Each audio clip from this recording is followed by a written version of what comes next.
like to introduce my friend and the speaker for the seminar, John Wimber.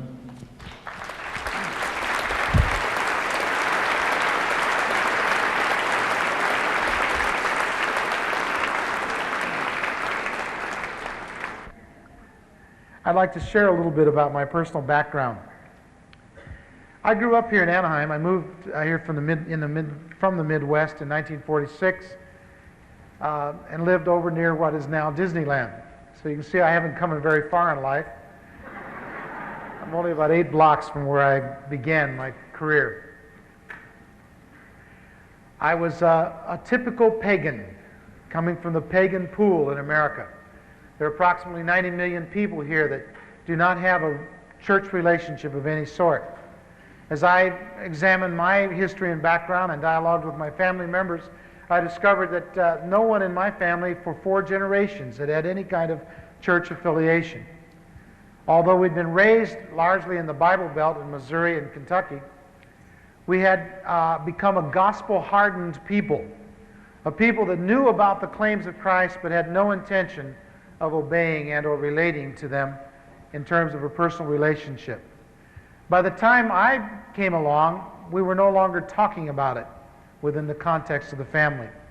And so I grew up without any personal relationship with Christ and any first-hand information concerning his claims or his person and what he had done. The first time that I met a Christian, and somebody asked me one time, they were challenging me on this point, and they said, "You mean you grew up in America and you never met a Christian?" And I said, "Well, if I did, he didn't blow his cover in my presence." The first time that I remember meeting a Christian was when a friend of mine, who will be playing drums here tonight when we have another worship service, came to see me in Las Vegas, and on the way stopped and bought a 5th of gin.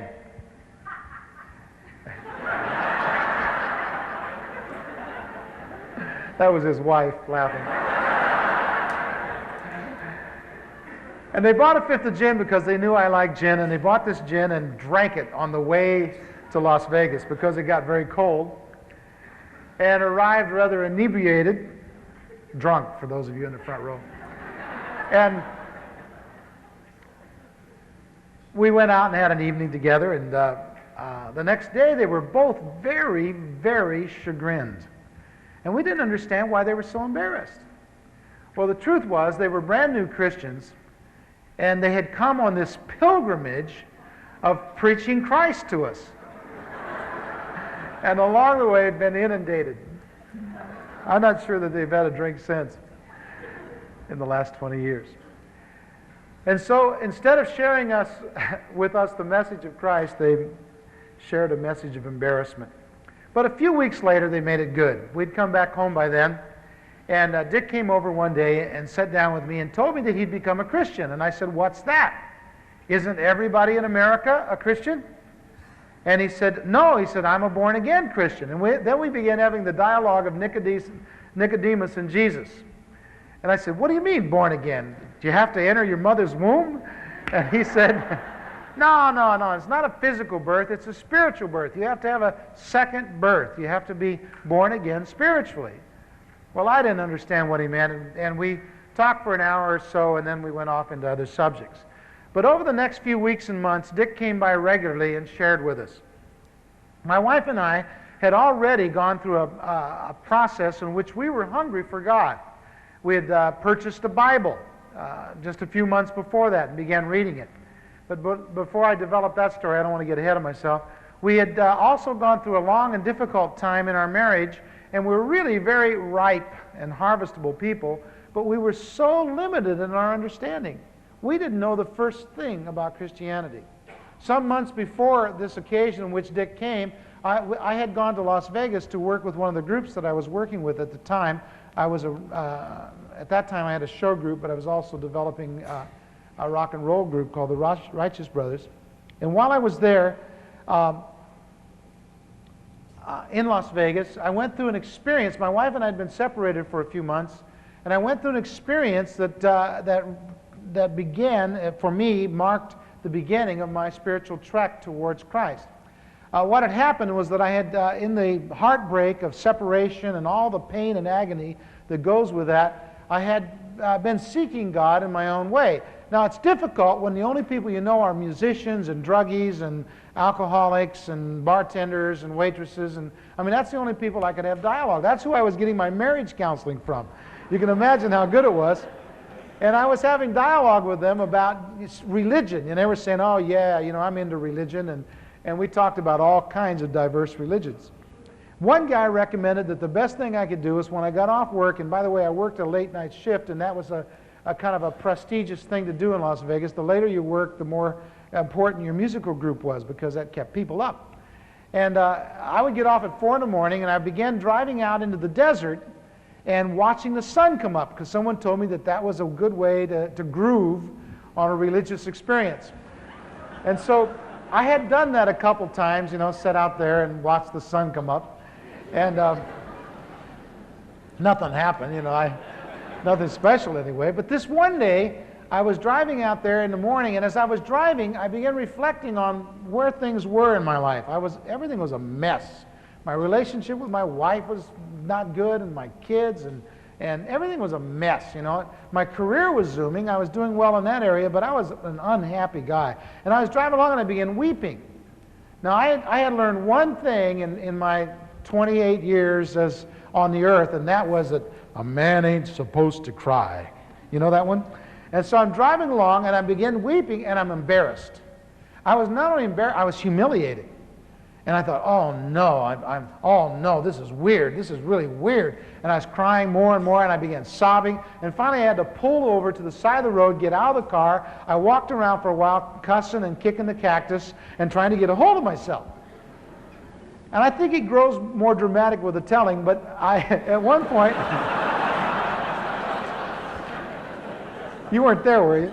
At one point, I stopped and I looked up at the heavens, and for the first time in my life, I saw the stars and constellations as something emanating from someone.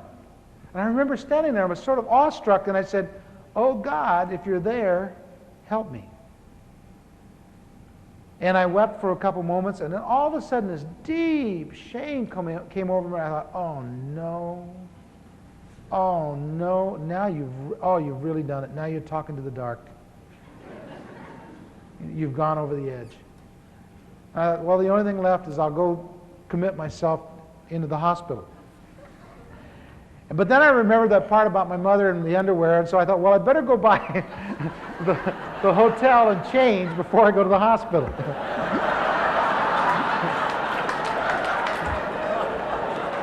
You know that part? From that high, I've been learning that one. And so I went on. I went by the hotel, and when I walked in the hotel, besides that, I had some drugs that I thought I'd better put away in case I was in that hospital very long. And so I went by the hotel, and when I walked in the hotel lobby, the night clerk yelled at me and said, hey, John, there's a message here from your wife. And I said, from my wife? It can't be from my wife. I mean, my wife wouldn't even talk to me anymore. I mean, it can't be from my wife. And he said, yeah. I said, call this number. So I went over to the lobby phone, and I dialed it, and sure enough, my wife answered the phone. I said, well, what do you want? And she said, well, I've been thinking it over. And she says, I've decided to give it one more try. Come and get me. And when she said that, it was like a blow to my chest. I fell back against the wall, and I thought, wow, I'm in touch with the supernatural. Because I realized suddenly that I had, that there was a connection between that, oh God, if you're there, help me, and my wife responding. And I said, when did you do this? When did you decide this? She said, about a half an hour ago. And I thought, I got her, And so I said, well, I'll be right there. Now, I was in Las Vegas, and we lived down by Newport Beach, Fountain Valley, actually, in those days. And I got in a car, and I drove there in 3.5 hours. Now, for those of you that are not from Southern California, you don't know how hard that is to do. But I drove fast.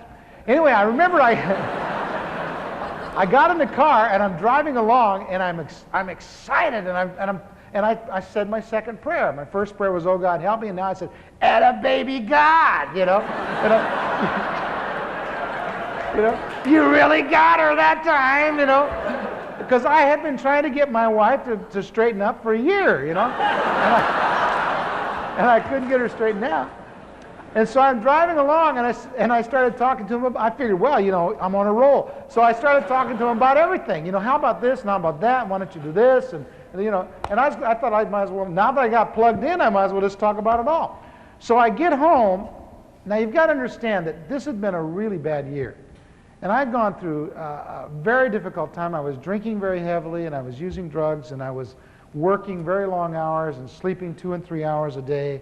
And I was yellow from smoke. I smoked 5 packs of cigarettes a day. My nostril, and I was skinny. I weighed 150 pounds, and for me, that's skinny, super skinny. I probably was in better condition then than I am now. Anyway, and so I appear at the door, and there's my wife, and she's got the kids all bundled up, and everything's ready, and we stuff them in the car, and we're backing out of the driveway, and I turned to her, and I said, "I'm in touch with the supernatural." And I can still remember she went, "Who?" Her hands sort of fluttered to her breast. And I said, "God." She said, "Oh, well, everyone knows God." And I said, "Not me. I've been talking to him." She said, "Well, that's called prayer. Don't you know about praying?" I said, "No." And suddenly she became a religious expert. And for the next hour, we talked about God. We'd never really talked about God before. We'd been married 7 years, and we'd never talked about God. And she told me all kinds of things about God. She told me about Mary, and she told me about the catechism, and she told me about she told me God had a book out. And I said, "No kidding." I said, "What's it called?" She said, "It's called the Bible." I said, "God wrote that book?" And she said, "Yes, that's God's book. He wrote that book." I said, "Well, when did he do that?" She said, "Oh, a long time ago." I said, "No kidding." I said, "Have you ever read it?" And she said, "Yeah, I've read it." I said, "All of it?" And she said, "Well, I've read lots of it." I said, "No kidding." I said, "Well, where do you get a book like that?" And she said, "Oh, you can buy them in the stores." I said, "I never saw any in the stores." Well, she said, "You've been going in the wrong stores." She said, you can get one. And so that day, I got back to Las Vegas that afternoon, and I put my family in. We rented a condominium. I put my family in there, and I decided to go down and buy a Bible. Now, the problem was the only places I shopped was like the casino stores and things like that. And it's not easy to buy a Bible in Las Vegas in the casino stores. And so I went to several of them, and finally this one lady says, "You're not going to find a Bible here." And I said, "I'm beginning to believe that." I said, "Where would you go if you wanted a Bible?" She said, "Go across the street." And she said, "There's a book rack, and on the book rack there's a Bible." Now, my wife had been very careful to describe to me what Bibles look like. She says they're black, and it says Holy Bible on the side of them, or on the back of them. And I said, "Is it black?" I didn't want anybody to put anything over me, I said, "Is it black?" She said, "Well, I don't think so." And I said, "Well, then it can't be a Bible." And she said, "I think it's a Bible. Go on over there." So I went over to the drugstore, and sure enough, I asked the clerk, and she went over and she got this green book. It was a paperback, and she took it down, and it said New Testament, New English New Testament. And I said, "That's not a Bible." And she said, "Yeah, it's a Bible. It's half a Bible." And I said, "It's half a Bible?" I said, "What do you mean it's half a?" This thing was getting complicated, I said, "What do you mean it's half a Bible?" And she said, "It's half a Bible." I said, "You selling it for half price?" And she said, "No, but take it, you'll like it." Well, I found out later you can't get saved reading that translation. And I told the guy, "Shh, God doesn't know that, because that's the one I read, and it worked for me, Well, anyway, I got the book home, and I started reading it. You ever read that book? That's a weird book. It's all about Jewish people. I started reading. I read about 7 or 8 pages, and I went into my wife, and I said, "This is all about Jewish people." And she said, "Well, I know that." She said, "God's Jewish."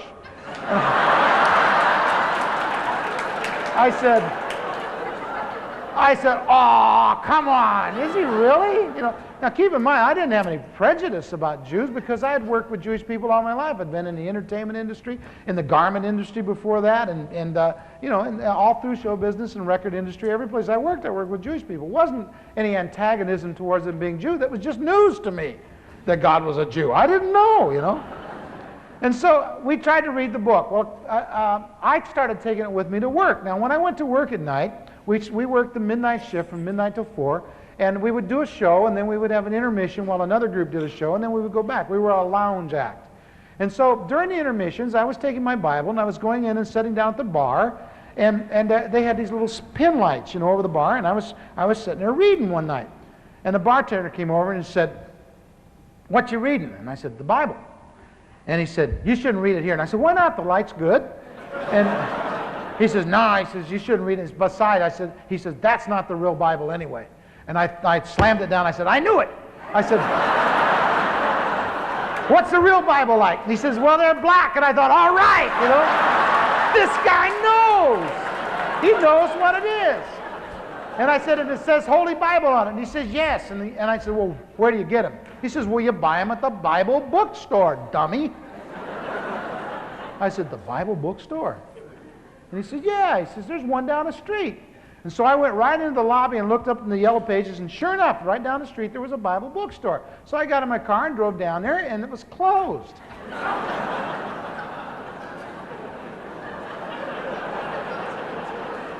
They're missing a lot of business closed. The sinners are out at that time of night. And so I went back to him and I said, they're closed. He said, "Well," he says, "you can get it in the morning." And he wrote a note down. He said, "Just give him this note and you'll get the real, true Bible." And so the next morning, I waited down there. I got off a shift at 4 o'clock, went down there and parked and waited. And about 8:30, this woman came and opened the door, and I followed her in. She was a nice lady. And I said, "I want to buy a Bible." And she says, "Oh, good." And then I found out there's all kinds of Bibles, lots of Bibles. You've got big Bibles and little Bibles. She said, "What kind of Bible you want?" I said, "I don't know." And I pulled this note out and I handed it to her. And on it said, "The King James Virgin."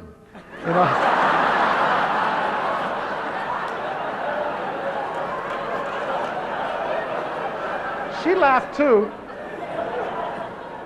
Anyway, the next thing I know, about 10 minutes later, I'm walking out the door, and I'm the proud owner of a Bible.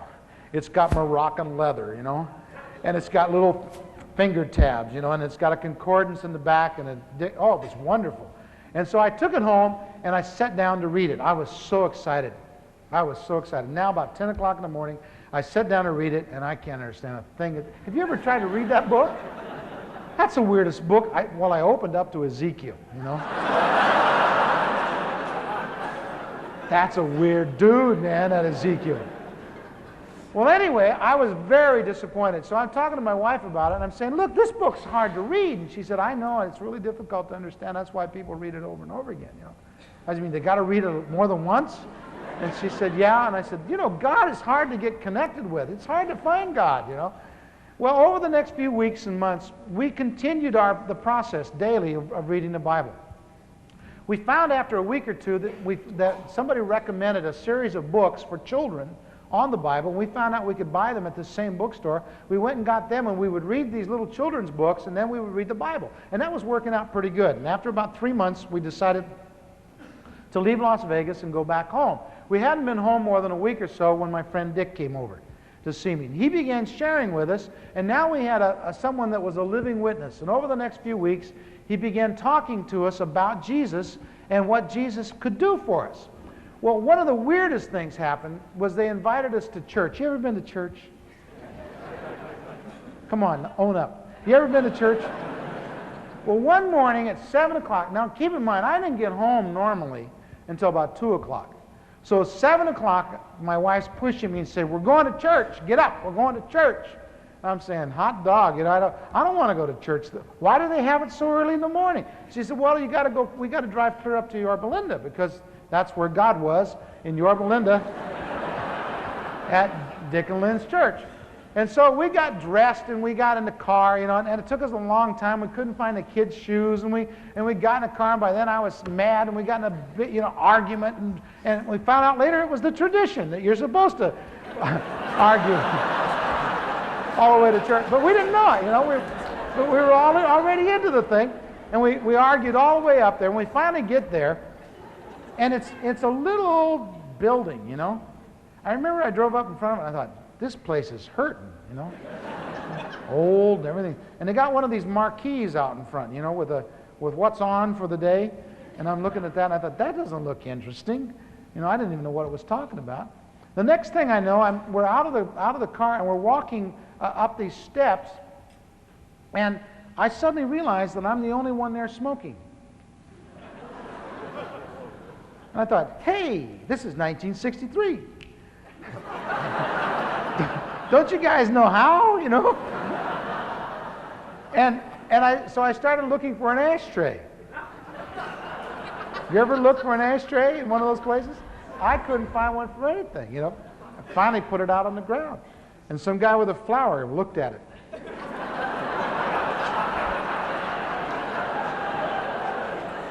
Then another weird thing happened. I noticed that everybody talked real loud. Hi, how are ya? They said, And you can put your child over here, and I'm not going to put my child over there. I don't know what was going on. This is the weirdest thing I had ever been to. And, I've been in and out of bars for years, and nobody had ever treated me this way. And so I'm walking real close to my wife because I wasn't sure what was going to happen. I didn't know what was next. And we walk in through this building, and this guy handed us a menu. And I'm looking at it, and, it doesn't make any sense to me at all, And we're walking along, and my kids, Chris is on one hand, and Tim's on the other hand, and Carol's got Sean under her arm, and we'd put Stephanie in this thing. They said they'd give her back later on, but we weren't sure. And we're walking through there, and one of the kids says, "Hey, Daddy, what's that?" I said, "Hell, I don't know."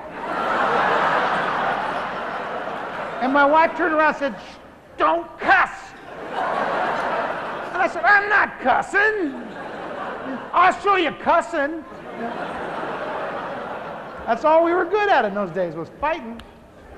And so we finally get seated, and they made us sit right down in the front row. Did they ever do that to you? All the back seats were full, and we had to... And we're sitting there, and we got this, we're looking at this menu, and we don't know what's going to happen. And the next thing I know, these three guys walk in, and they're real nice-looking guys. They all got suits on, and they come in and they sit down, and one guy sort of bounces up and comes up to a thing that looks sort of like this, and he says, "Good morning." And I thought, well, that's a nice way to open the show, real friendly. And he said, "Let us pray. Our Father and our God." I thought, what's that? So I turned to my friend Dick and I said, "What's the matter with his voice?"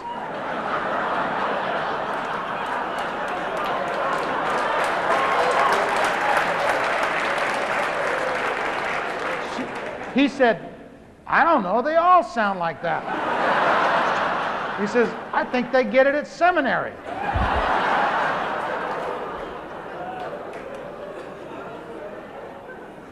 And this guy, and he finished praying, I guess, and then he sat down, and another guy came up and said he was going to give the ministry of the Word. And so they began reading the Bible. Now, keep in mind, all these weeks we had been reading the King James Bible, but we'd never read it out loud. We didn't know what it sounded like. And the guy started speaking, and I thought, oh no, he's got a speech impediment. He lisps. And I turned to my wife and I said, "Listen to that poor guy." She said, "Oh, I know. And she said, "Well, there's no better place to hire the handicapped than the church." And I thought, this place is weird. And then they started singing these songs. You ever heard a congregational song? We had a guy standing right behind us. He wasn't that close to any note on the page.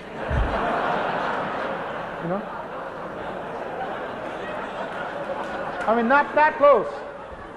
And I thought any minute those guys with the flowers, they're going to get rid of this dude. He's not going to last long here. And then the next thing, you've never been to church yet. The next thing that happened, this is really weird. The next thing that happened on the thing, it said that the choir was going to minister. And when the choir stood up to sing and they hit the first note, I said, "This is no choir. This is a pickup group. Surely they couldn't have rehearsed and sound that bad." It was awful. I listened to it.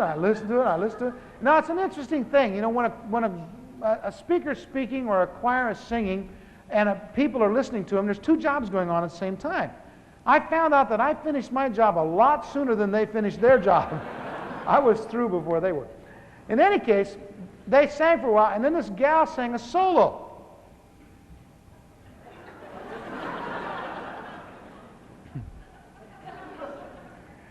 Anyway, this gal sang a solo. This is the kind of gal that comes up and introduces her song about, you know, that God's given me this voice and I'm going to give it back to him. And God goes, no.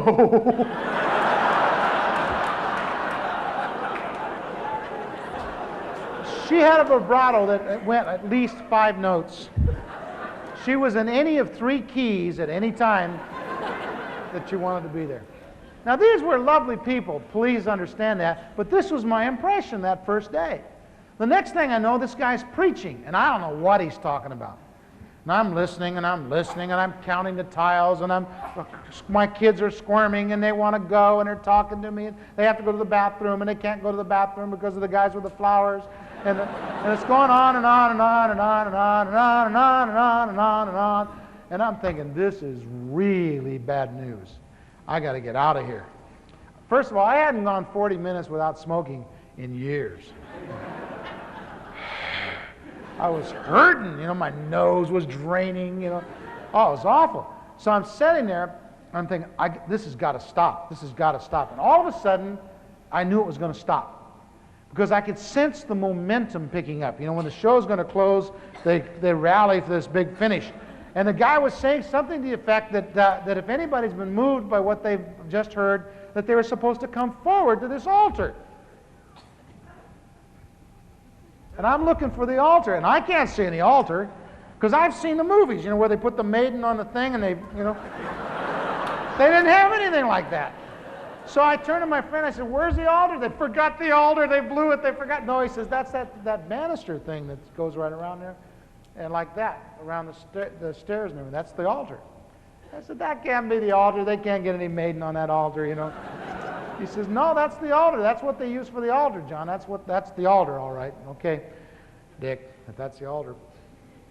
And so I thought, well, anyway, this is dumb. Nobody's going to, I mean, this is 1963, you know. Nobody's going to come forward there and go to that altar. The next thing I know, some guy right behind me, about 3 rows, gets up and walks down the aisle. I watched him. I thought, he got one! I guess he felt the same way, because now he really got excited. He started talking faster and faster. And this guy came and stood there, and the next thing I know, this mother and her daughter, a teenage daughter, got up from the other side, and they started walking forward, and they were crying. I thought, oh no. I was so embarrassed. Public display of emotion, you know. I couldn't believe it. They stood there for a few moments, and then the guy said, now we're going to go into the inquiry room.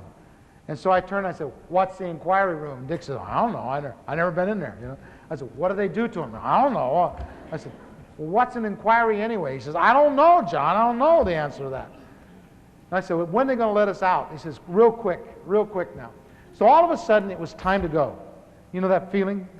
I grabbed my kids, and I started towards the door, and I'm going as fast as I can go. And as I'm going out the door, here comes Dick and Lynn, my friends, and they're coming across the lawn, and Dick waves at me and he said, well, John, how'd you like the church service? I said, oh, man, that's the weirdest thing I've ever seen. That's the strangest, I mean, that's a weird group, man. I mean, why would it, that's weird, man. Those people are weird in there. How often do you have to do this? He said, well, he said, I was going to invite you back tonight. I said, you go twice on Sunday? He said, I go every time they open the doors. And I could see in his face that his feelings were hurt. I said, you don't like these people, do you? He said, I love them, John. Well, about then, it was just after the Korean War, and they were talking about brainwashing in those days. And I said, man, they've washed your brains. You're going to become one of them. He said, John, I already am. And I said, that's too weird, man. I could never do it. I could never join up with those people. Look how they dress. Look how they talk. Look how they act. Man, they're weird. I can't relate to Father. I can't relate to that, man. I can't do it. While I'm saying that, my wife's going, yes, we can. Yes, we can. We can do it. So we get in the car and we argue all the way home. And as I said earlier, that's the tradition. That's what you do coming, that's what you do going. So we get home, and a few days later, we get this phone call, and Lynn is saying, will you come to Bible study? I said, what's Bible study? Well, we all gather in our house, and we drink coffee and eat cookies and talk about the Bible. I said, do you do it very long? And she says, oh, a couple hours. A couple hours? I said, I can't do it, man. All I got is one night a week off. There's just no way I can do it. She said, what night is it? And I said, well, it's Monday night. And your group's on Tuesday night, right? Or it was something like that. About an hour later, we get a phone call. Well, it's switched.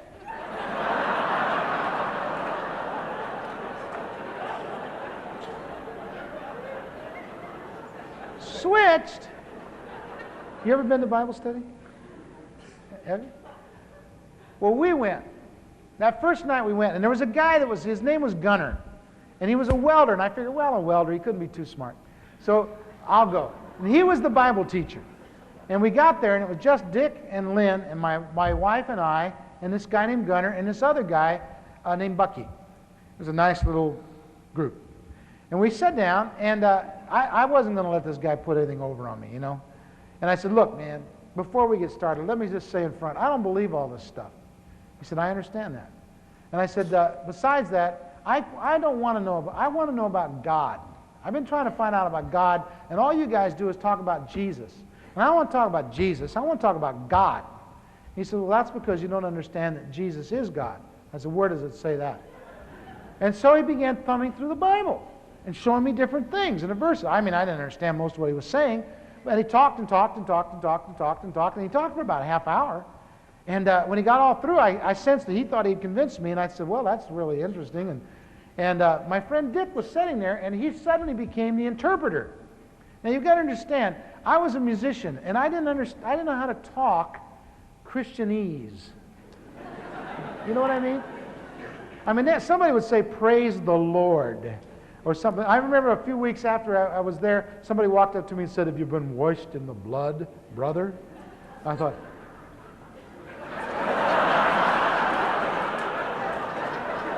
I said, when did they make you do that?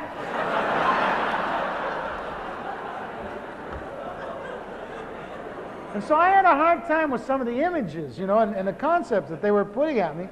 And so my friend Dick, he interpreted for me. This guy would talk a long time, and then Dick would just sort of summarize it, you know, in a phrase that made sense to me. Well, that's the way the evening went. After about 2 or 3 hours, I was really getting into it. You got to understand, I was a night person. I was used to be, I mean, I was really awake at 11, 12, 1, 2, and 3. That's when I did my best work. And so this guy, you know, he's a welder. He gets up early in the morning. So about 11:30 or so, he's getting, and I'm saying, well, you can go in a minute, but answer me this. And then I would ask him another question, and then another question. And he kept saying, boy, this guy's hungry. And I said, no, I ate before I came. I'm not hungry. But tell me this, you know. Tell me what this means, and tell me what that means. Well, it was the greatest night of my life. I went home so excited I couldn't sleep. You know, I stayed up all night and read the Bible. It was wonderful. I finally had some grasp of some ideas and some concepts. I finally had someone I could talk to. Well, it turned out to be Tuesday night. Tuesday night became the focal point of my life. I would wait all week to be there. We would drive up into Yorba Linda. We lived down in Fountain Valley area. We would drive up to Yorba Linda about 2 o'clock in the afternoon and just drive around because we thought God lived up there. And we just drive around and talk about him, you know, and read the book and talk and talk and talk about all the things we were learning. We were super excited. Weeks went by. We didn't understand all the issues. I didn't know that what the Bible was. I didn't know who Jesus was. I didn't know what he had done. And it took weeks to get I mean, you just don't understand. I didn't have any grasp of it. It wasn't simple for me. It was very complex, all of these things. And over a period of weeks, it began to pull together. And finally, I got the idea. Jesus is the Son of God. He died for sins. People have sinned. I understood that. It made sense. I didn't think I'd sinned, but I understood that others had. And so one night, we're all talking on this thing, and all of a sudden, my wife says, I think it's time to do something about this. And the guy closed his Bible, you know, real clear. And I thought, oh no. And he says, so do I. And my wife and he are talking, And I'm watching him, and the next thing I know, she's kneeling on the floor and talking to the pastor. And she's saying, "Oh, God, I'm heartily sorry for my sins." I thought, well, what'd she do? Because she was a good guy, you know. I mean, I knew her. I'd known her real well. I thought she was a pretty good guy, you know. Not as good as I was, but a good guy. And so she's talking, and I'm thinking, this is really strange. You know, she's doing this thing that they've all done. And I said, 1, 2, 3, wait a minute. And I'd been on a few stages in my life, and I knew it was about time for me to do my turn. When she finished, it was my turn. And I sat there and I thought, oh no. Ha ha ha ha. They're not going to get, no, I'm not going to do this. And I remember I was sitting there and I was in the captain's chair, and I had a hold of both handles, you know. They're not going to drag me out of this chair, you know. And I'm sitting there, and the next thing I know, I'm on my knees. Now, I don't know, to save my life, I don't know whether I got out of the chair or was shoved. I know theologically that that's very important, but I've never been able to figure it out.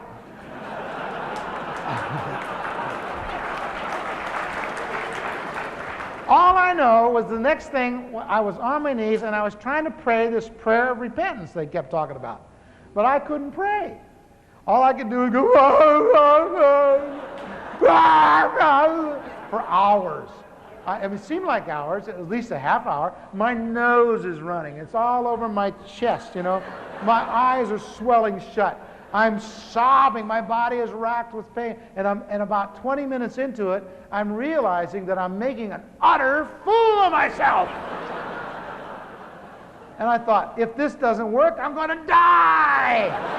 How will I explain this, you know, if this thing doesn't connect? And so the next thing I know, I have a recollection. Years before, I'd gotten into a situation where I was out of money, came back to Los Angeles. This is when I was a traveling musician, and I needed some money, and I had a friend that did drugs. And he sold them, he was a connection, and he sold them in Pershing Square, you know, a great downtown. If you haven't been to, you missed it. You had to be there. You had to visit it once to understand it. Pershing Square is a notorious park in the center of Los Angeles. And so I went down there to find my friend who I knew would have some money, because drug dealers always have money. And I needed some money. I wanted to borrow some money from him. And while I was waiting for him, it was kind of a miserable day, kind of rainy and everything. I was waiting for him to come. And here comes this guy walking along, and he's got one of these signs, like an Eat at Joe's type of sign, you know, front and back. And on the front it said, "I am a fool for Christ." And on the back it said, "Whose fool are you?" Well, when I saw it at the time, I thought, oh, weird religious weirdo, you know, he went by.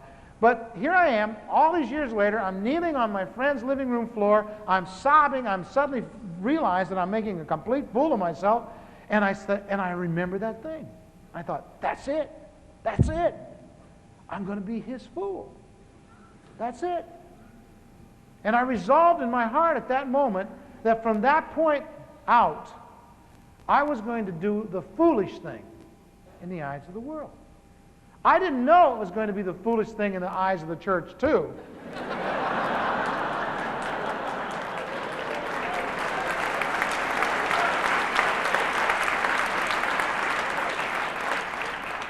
But I determined that night that if Christ was worth coming to at all, he was worth coming all the way with. And so I got up from there, and I made a fool ever since, wherever I could be, in every way that I could. But my heart's intent has always been to be his fool. Well, from that point on, you would think it would get easy, but it got weirder. Over the next few years, I was incorporated in the church. As I was constantly witnessing and sharing with my friends. Hundreds of people came to Christ. We filled this little church up, and there was harmony at one level. I mean, the people were lovely people. I want you to know that. But they just didn't know how to relate to these newcomers. They were not homogenous with them. They didn't relate well to them. The newcomers had a different lifestyle. They had a different value system. You know, I thought we were supposed to catch them and that we'd all clean them together. I didn't know that they wanted them cleaned before I brought them home to church. But over a period of time, that became evident, and there was tension over that all the time. And I remember one day, a lovely lady, one that I had a lot of respect for, but had grown up in that church. One day, she stood at the back door of the church, tears running down her face, her chin trembling, and she was just violently angry with me. And she said, "You've ruined my church. And I looked at her and I thought, that's the truth. We've really messed your church up. And I stood there and I started crying with her, and I put my arms around her and I said, I really love you. And I said, I feel your pain. I understand your confusion. But I said, what could I do? You people took me in. You embraced me. And could I leave the rest of them out there, dying and going to hell? I had to tell them about Jesus. I had to tell them what you'd given me. And she said, I know. It's just that change is so hard. It's so hard. And we wept together that day. And I've never forgotten that. I've never forgotten her pain, because she was a lovely lady that loves the Lord. But all of these strangers, all of this change, all of these new people coming in had frustrated her and served to ruin the church that she loved. It had become a new church, a different church. Over the next few years, it grew larger and larger until it became one of the larger churches in the denomination. We relocated and built a big facility, and we were very proud of it, inordinately. I think sometimes I was even carnally connected at that point. I was very proud of that church. Not only the facility, but the people. One day I'm walking along in the church. This is several years later. I'm now a pastor, been ordained for about 3 or 4 years, had some visibility in the denomination and outside of it, had helped plant other churches, and was recognized in the community and in a very nice position in life.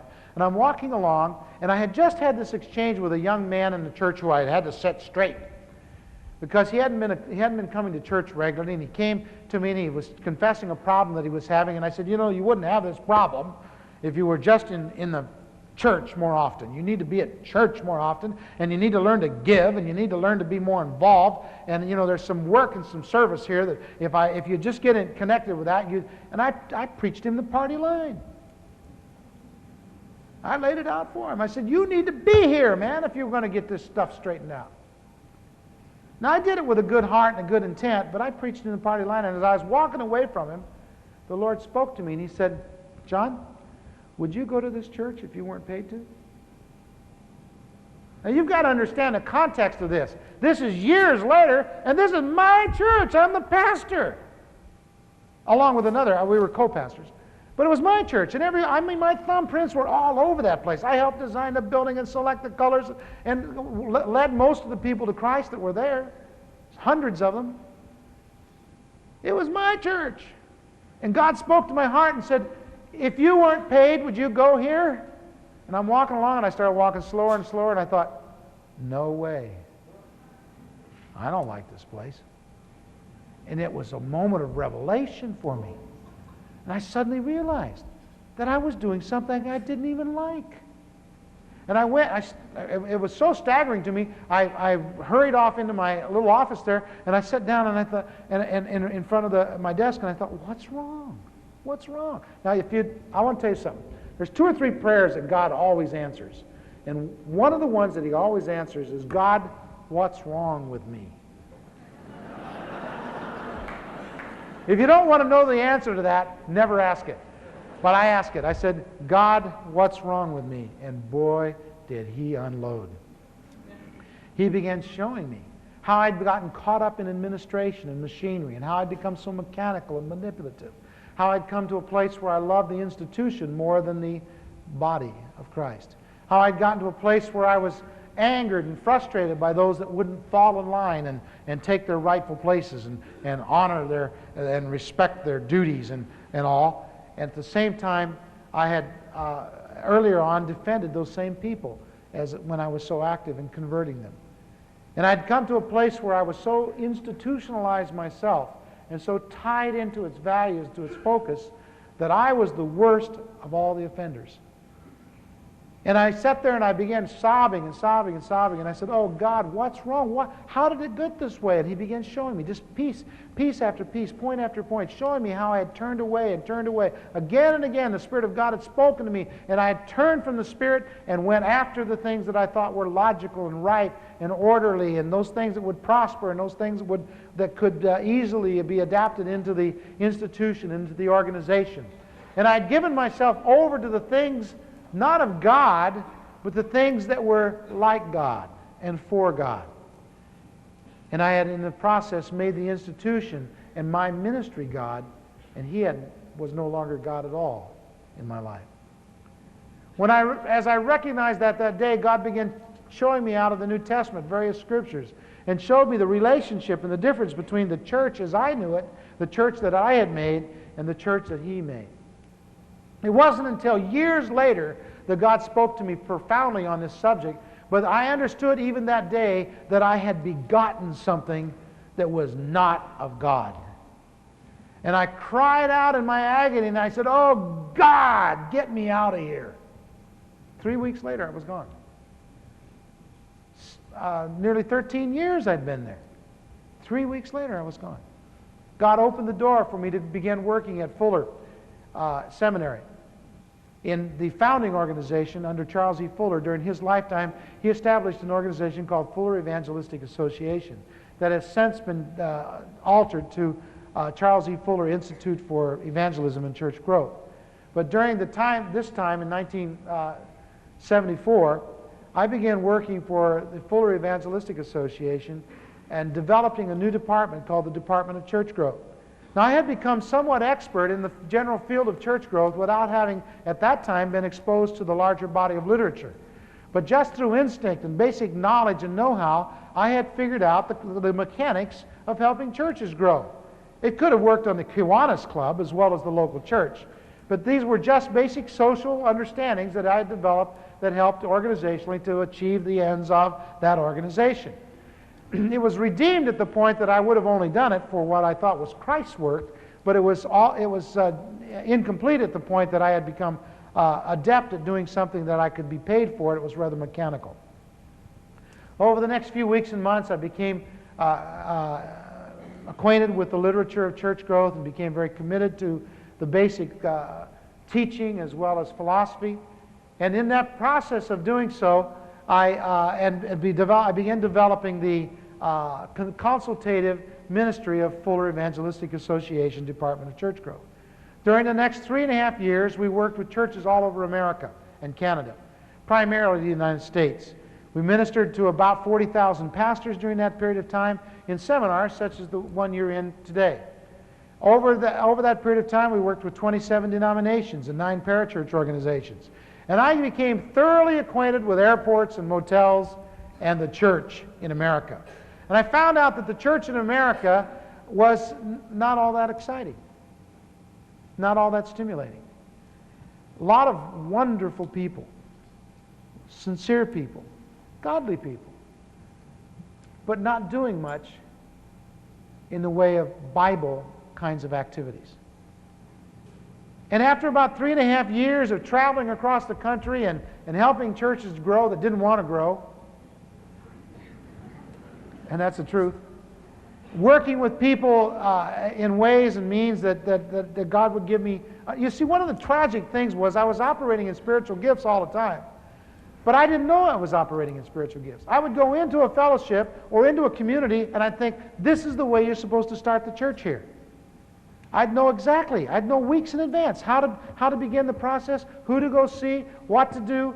I could tell them where they ought to locate their facility, and not by some natural means, but by supernatural means. And what I was doing was selling the gifts of the Spirit in a very, illegal way. It's not that it was wrong to do what I was doing, it was the way I was doing it, and with the motivations that I had. And God began correcting me in the process. And over the next few weeks and months, beginning in 1974 and continuing through the latter part of 77, God began dealing with me fiercely. And I got to a point where I was almost spiritually bankrupt. I was humiliated and broken inside, worn out. I could do my job and I did it well, but I was bankrupt inside. And one night on an airplane, flying towards Detroit, I found myself in a desolate place. And I began crying out to God. And I said, "Oh God, what's wrong? What's wrong with me? Here I am trying to serve you, but it just doesn't taste good. I'm tired. I'm worn out. The doctors say I'm going to die. I've eaten myself into the grave. My blood pressure is so high. My head throbs constantly. I'm worn out from standing long hours and lecturing. I'm tired of talking to people. Here I am going to Detroit. I don't even know anyone in Detroit. My wife and family are at home. What happened, God? How did it get all twisted around from God, I'll serve you, to this? How did I get here? And I began weeping before the Lord and asking Him for direction. When I arrived in Detroit, I had missed an earlier plane, and so the people that were supposed to pick me up had already gone home, thinking I was coming at a later time, which I did. I needed a hotel room. God provided one in a matter of minutes. I've never had that happen before in any large city. But within 20 minutes, I was in a hotel room, and I was so grateful that for the first time in nearly 4 years, I opened the Bible to read it for myself. I'm not saying that I wasn't in the Bible every day. I read it constantly, but not for me. Just for information, for teaching, for things to give to others. And I sat down and just opened it casually, and it opened to Psalm 61. And as I read Psalm 61, I saw everything I had just prayed about written out. And I realized how desperate my soul condition was, and I knelt down on the floor by the bed and I said, "Oh God, here I am again. What's wrong with me?" And I fell asleep in that position before He could answer me. After a while, I grew uncomfortable, woke up, crawled into the bed, fell back asleep. And I don't know to this day whether I heard an audible voice or not, so you do what you want to with it. All I know is it woke me up. A couple of hours later, I heard God speak to me. I woke up and I realized He had said, "John, I have seen your ministry." And it was sort of like this. You know? You could read it in the timbre of His voice. And then He spoke very lovingly and very compassionately. And He said, "And now I'm going to show you mine." And I just let out a yell. And I said, "Oh, Lord, that's what I've always wanted." And I just wept and wept throughout the night. The next morning I got up, and I don't know what had happened, but things were different.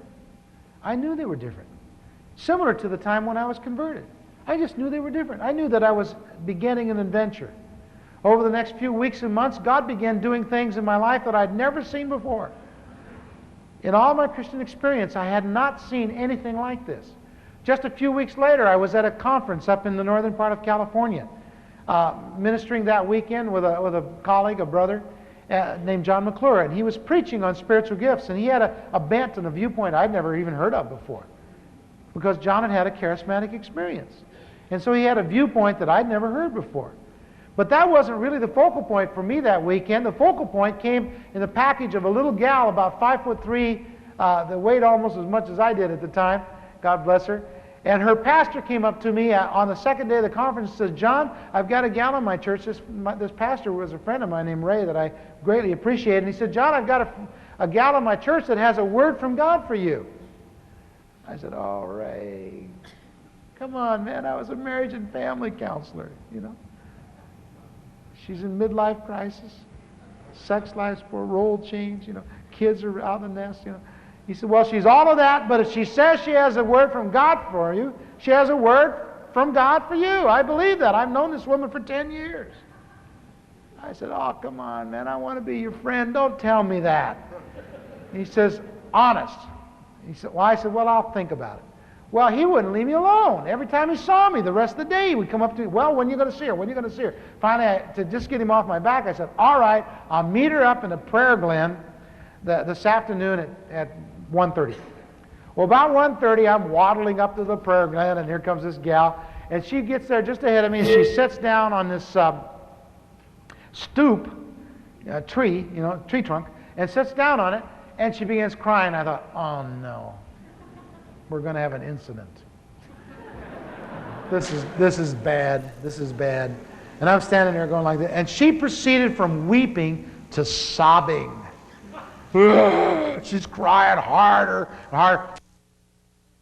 She sits down on this stoop, a tree, tree trunk, and sits down on it, and she begins crying. I thought, oh no, we're going to have an incident.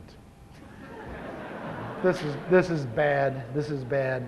And I'm standing there going like this. And she proceeded from weeping to sobbing. She's crying harder and harder. Half an hour goes by. Finally, in total exasperation, I stopped her. I said, listen, lady, your pastor said you had a word from God for me, and I got to be back down the hill in a few minutes to conduct this afternoon session. What is it? And she looked up at me, and her face was all tear-stained at that point, and she said, that's it. And it was like a gigantic blow to my solar plexus. I mean, believe me, I had figured if God was going to speak to me, He could have spoken to me about any of 100 sins. I mean, I had a long list, and I had a rationale for each one of them. And, I mean, I was prepared for that. But I mean, that bypassed my barriers, my filters. When I realized that God was sobbing and weeping over me. Well, I'm telling you, I wandered out of that glen, my head just spinning. I missed the afternoon session. I just walked around. I was just stupefied. God is weeping over me? God is weeping over me? And as I wandered around, I finally got myself together. And you know how you do with experiences like that, you shake them off. You see, it was not a verbalized thing. If she'd written out a message, I couldn't have shaken that off. But you see, it was an emotional thing. And we're not supposed to respond to emotion. We do, but we're not supposed to. And so I finally said, well, this is weird. I mean, that lady, that couldn't be of God. And so I went on to the dinner hour and then to the evening session. And at the end of the evening session, I look up and here she comes. I thought, oh no. And so I headed towards the side door. And just as I'm getting to the side door, she grabs my sleeve and she spins me around. And I wanted to pop her one. And I looked down at her and I said, what do you want? And she said, God wants to know when you're going to use your authority. I said, authority? Authority? What do you mean? I'm a Quaker. What do you mean authority? She says, I don't know the meaning of the messages. I just get them.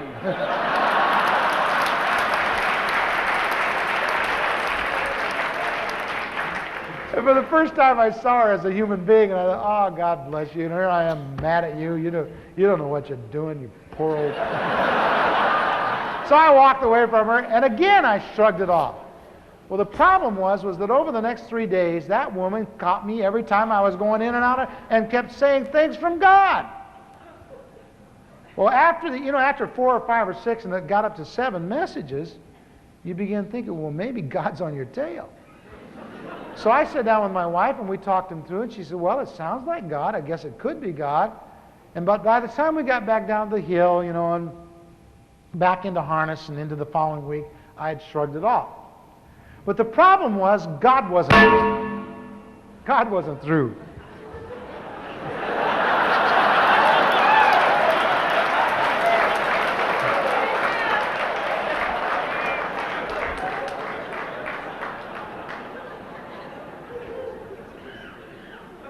Yes, sir.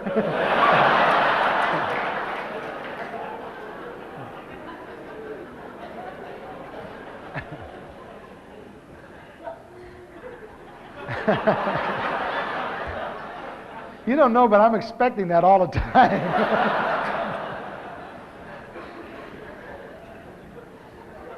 And so over the next few weeks, God began speaking to me. Well, actually, He spoke to me 19 different times over about a 2.5-month period.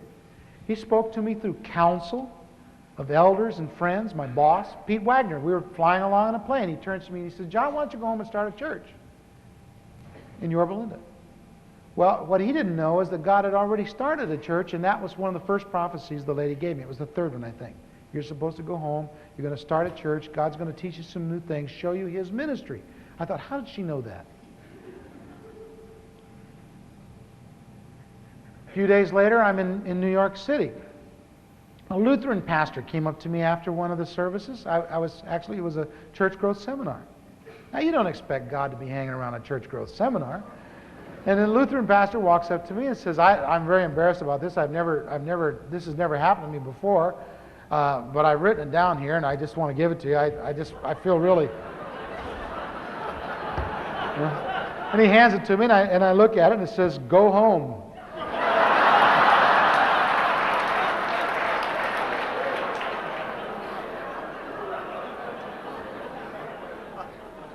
And so he began speaking to us in dreams, in visions, out of Scripture, through prophecies, tongues, and interpretation. God spoke to me over a 2.5-month time in 19 different occasions, and at least 2/3 of them were ways I didn't believe in.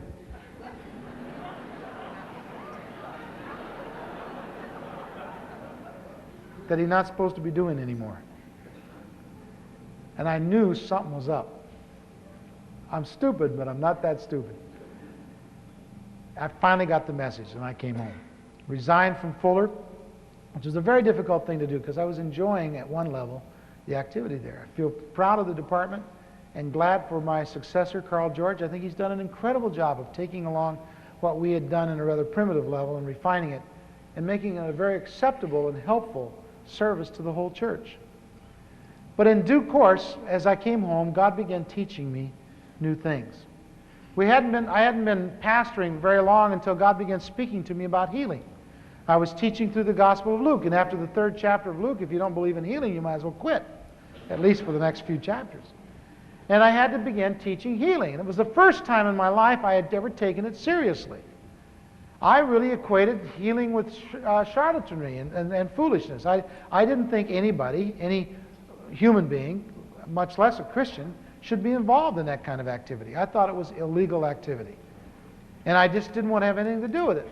But here I was teaching through, and I had a nice little outline of the 4th chapter of Luke, in which I ignored several key texts. And as I was reading through it, God said, "That outline won't do." I said, "What's wrong with it?" He said, "Well, you've left these out." And I said, "I'm not going to put those in, Lord." But over the next few weeks, I began teaching seriously for the first time the subject of healing. Now, the problem with teaching something is that the people don't know you don't believe it. And they begin believing it before you do. And after a few weeks, they didn't want to talk about it anymore. They wanted to start getting healed. And they would begin asking me, "When are we going to pray for somebody?" I said, "Oh, no, it's enough just to believe it." They said, "No, we want you to pray for us." And well, about the 4th or 5th week, God speaks to me. He says, "Have an altar call. We're going to pray for the sick tonight." Or heal the sick is what he said. An altar call to heal the sick. I did not want to do that. But God told me to. And so I called people forward that day, and we prayed for them, and nobody got well. In fact, some of us got sick praying for the sick. We caught their flus, we got their colds, we went home with their headaches. It was awful. Our prayers would come out of our mouths and dribble down over our chins and just hang there. It was the most humiliating experience of my life. And I went home saying to the Lord, "I'm never going to do that again." Well, the very next Sunday, He made me do it both Sunday morning and Sunday night. And every week thereafter. After about 8 or 9 weeks of praying for the sick and nobody getting well, I was fit to be tied. I was yelling. I was angry. I did all the things I do when I'm frustrated and hurting. And I was yelling at God for the first time in my life. And I was saying, "This isn't right. This is dumb. This is dumb what you're doing here. People are leaving the church. Don't you want people to come to this church? You told me it was your church. Now what's the deal here?" And over half the congregation left. In about 9, they got tired. They said, "Oh, we don't believe this stuff," and slammed their Bible shut and left. They said, "We're not going to get involved in this silliness." You know? And I didn't realize there was such hostility over the subject of healing. I didn't realize. I started getting letters, long letters from angry people. You know, "You're preaching heresy. You believe that God can heal?" I said, "I thought I was teaching the stuff out of the book. You know, it's in the book. I read it right here out of the book." But I didn't believe it either. several weeks went by, and God began dealing with me one day. Well, what had happened was I was studying, getting ready for Sunday, and I closed the Bible and said, I'm not going to do that. And God says, either do it or get out. I said, out? Out, Lord? Out of the ministry? Out of the kingdom?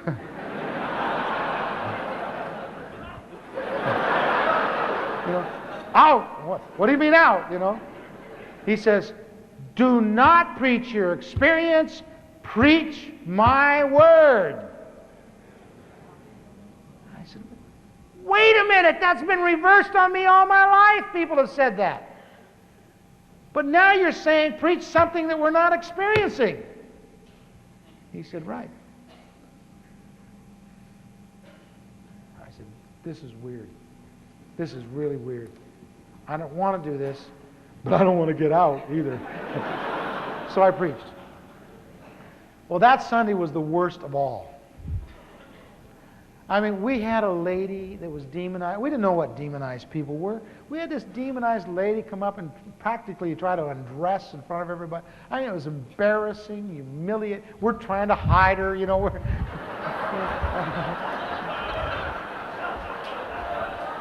it's weird stuff. I thought, I'm going to leave this church too, All the time, He's at every meeting. I mean, His presence, a lovely presence is with us. But we didn't know that the presence and the power were the same thing. We'd not been taught that. God hadn't spoken to us. And so the presence would come and we'd all cry and worship the Lord. Well, it was more like this in those days. And, more like that in those days. But, I mean, we were worshiping, we were having a wonderful time. For us, it was total abandonment, We were having a great time at that point. And we would just worship the Lord, and His presence would come, and people would weep, and people would be converted. I mean, from the first day, people have been converted in our ministry. You know something? I've only preached the kerygma, the gospel message, about 4 times in 7 years.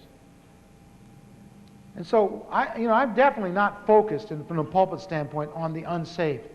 But we've baptized hundreds and hundreds and hundreds of new converts. I'm not even sure how many. I would guess at least 3,000 over the last 7 years. So God has been saving people in our midst from day one. But not because we were focused on that, but because we were focused on Him. And as we would come into His presence and worship Him, and gather and collect and just give ourselves over to worship, He would just come and rest on us. We could feel His presence. I mean, the air would thicken up. We could feel His presence in the room. God was with us. We knew it. But we didn't know that the presence and the power were the same thing. And so we would pray, and we'd pray these pitiful prayers. Oh, God, if you're up there anywhere, if you've ever done anything, anytime, here's a worthy subject. You ever prayed a prayer like that? You have too. You've prayed prayers just like that. You're just like me. That's what you're like. And I didn't know how to pray either. One time I was praying one of those kind of prayers. God says, what are you doing? I said, I'm fixing to get this guy well. He says, no, you're not. I said, I thought so. I said, what's the problem? He says, well, the way you're praying. I said, what do you mean? I mean, I had done everything, man. I'd claimed it. I'd named it. I would have done anything in those early. I explored every theology I had ever heard of. I mean, after you failed 500 times, wouldn't you? And we had failed at least that many times. And I was going to do anything. In those days. I read every book I could get my hands on anybody that ever had any success on healing anyone. And so we were ready to try anything. He said, well, the way you're praying. And I said, well, what's wrong? And he says, why don't you pray like we did? I said, like you did? He said, us guys. I said, well, how did they pray? I had never studied that in my whole Christian experience. And I went home that night and got out the Gospels and just went through and read all the prayers of Jesus. They're really short.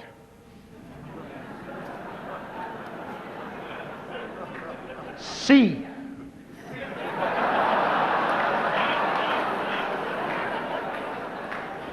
Rise, pick up your bed, and walk. That's a hot one, isn't it? Here's my favorite. Come forth. Don't you think he did that? Huh? I mean, that separates the men from the boys. Come forth! That's a hot prayer. Now, you're going to look pretty stupid if he doesn't come forth, but I mean, if he does, you're going to look good. They're going to put your picture in the paper and everything. And after all, that's what it's all about. Isn't that looking good? Well, in any case, then I went home. I mean, after that, I tried to adapt all those prayers. Now, it's strange trying to pray the prayers of the New Testament. Well, that's a whole other subject. We'll get into it later. Suffice it to say that in the early development of the healing ministry here, it was very difficult. We went for nearly a year before we saw the first person healed. The occasion of the first person being healed occurred immediately the night after one of our greatest defeats. Having prayed for somebody for nearly 2 hours that did not get well, I was in utter despair. I threw myself headlong on the floor. I've never been subject to those emotional displays. I threw myself on the floor and just sobbed, and I hit the floor and I said, "Oh God, it's not fair. You tell us to teach what your book says, and you don't back up your act. Here we are, we're doing the best we can do. It's not fair, God. It's not fair. You tell us to believe it, you write it down, you keep it for all of these centuries. I read it, I tell the people that this is what you said. I even say that this is what you said you'd do with what you said. And now you're not doing what you said you'd do if I did my part. It's not fair." You know that one? You do know that one, don't you? Oh, I was brokenhearted. Cried. After a little while, I became sort of conscious, and I looked around, and all my friends were laying there with me. We had all just been broken up over this experience. One of my best friends named Jim, he's a big old guy, and he was super humiliated. And we were up on a stage. It was in a high school auditorium at that time. We were up on a stage behind this curtain, and when he left, Jim walks out, and he steps out through the curtain and looks back and says, "I'm never going behind that damn curtain again." And he's upset. He gets home. This is funny. He gets home, and God gives him a verse. You know how a verse will pop into your mind? And so he goes in and opens up the Bible and looks, and it says, "The Lord dwelleth behind the curtain."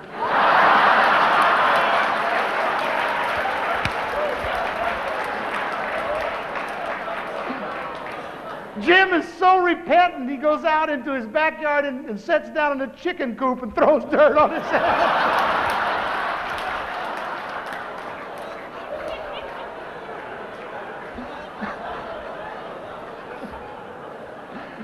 God bless him, that man knows how to repent. Well, our worst defeat that night, I go home, I go to bed, I wake up the next morning, the phone's ringing, I go to the phone, and here's a new family in the church, and the guy's on the phone, he says, "Listen, I got a new job.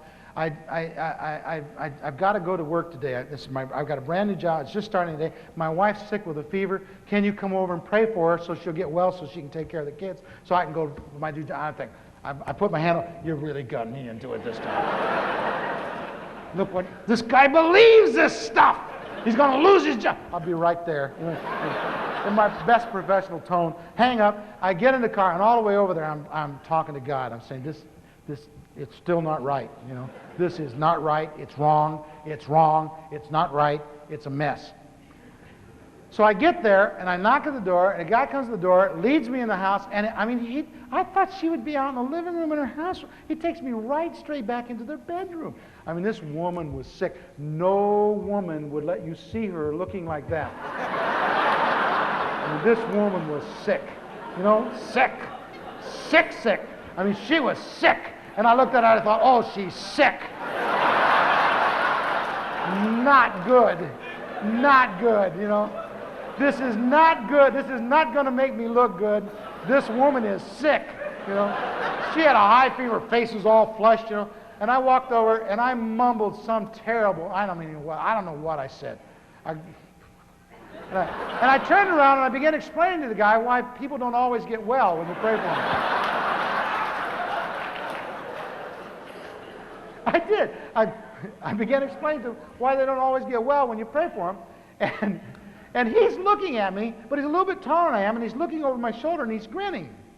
And I suddenly realized he's not looking at me, he's looking over my shoulder. And I turn around, and there's his wife. She's up. She's got her house coat on. She's already brushed her hair, and she's making the bed.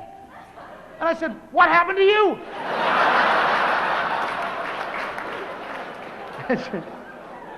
And she says, "I'm well. You healed me." I said, "Oh, no, I can't heal anybody."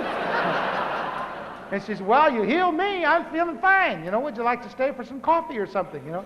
I said, "No, I think I'll just go." And so there I went out the door. And I get on the front lawn, and I look up, and I go, "All right! You know, we got one! Woo!"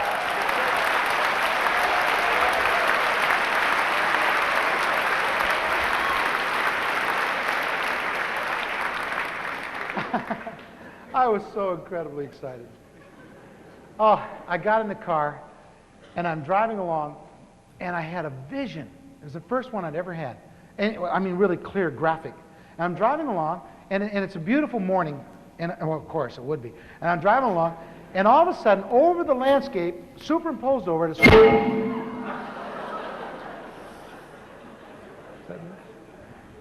as far as I can see.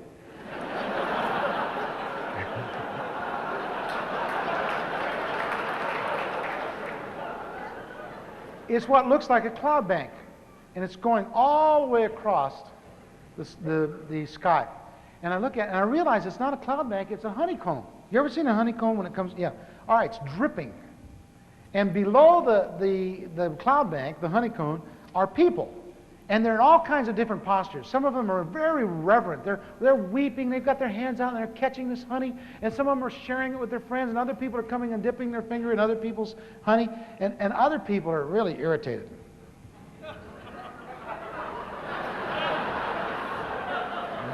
You know, trying to get out of this honey. And they don't like it. And I'm looking at this thing, you know, and I'm so excited. I pull over the side of the road and I'm sitting there looking at it. And I said, "God, what is it? What is it?" And he said, "John, that's my mercy." He says, "For some people, it's a blessing. And for some people, it's not." He said, "John, don't ever beg me for healing again. Look at it. There's plenty for everyone. John, the problem isn't on my end. The problem is down there where you are." That was one of the most profound and moving experiences I've ever had. And I've never looked at healing the same way again. I've never gone into the sick and dying's room in the hospital. I've never looked at a child that was in desperate condition. I've watched my friends die and prayed for them, but I've never, ever known the desperation of soul that I knew before that moment. Because I know the problem isn't on his end. Our God has sent mercy in the Son. He sent his word to heal them. Jesus has come. He brought a message of love from the Father. Healing is here. The problem is appropriating it, getting blessed in it, receiving it. Over the next few days, we'll talk to you about many other aspects of this incredible experience of learning how to move in the power of God. Let's all stand.